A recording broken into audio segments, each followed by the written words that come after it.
Le cinéaste le plus prolifique de France, Jean-Luc Godard, il tourne 4 films par an, a sauté sur ce livre et ce sujet. Il vient de terminer un film intitulé La Chinoise, histoire d'une étudiante française qui lit Mao Tse-tung. J'avais une idée depuis longtemps de faire un film sur les étudiants, qui sont les seuls gens qui me sentent un peu d'affinité, enfin où j'ai l'impression d'être un vieil étudiant, si vous voulez. Et j'avais depuis longtemps de faire un film sur la politisation ou la dépolitisation des étudiants.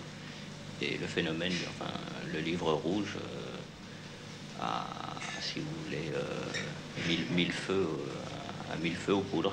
Alors quel genre de film a-t-il voulu faire? Du reportage ou de la fiction?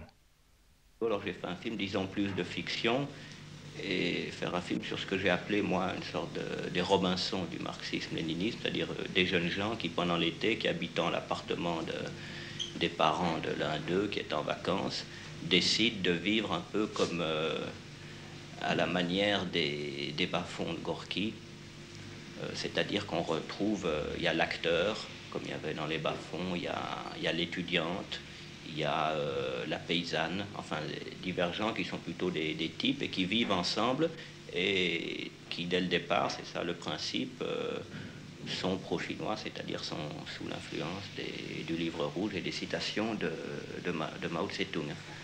Alors les 3 personnages en particulier que nous allons voir.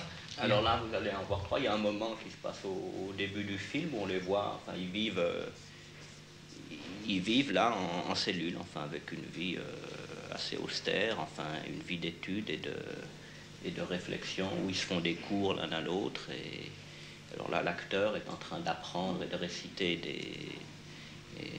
des phrases de Mao Tse-tung. Un autre est en train d'écrire la liste des conférences qui vont avoir lieu pendant la semaine chez eux.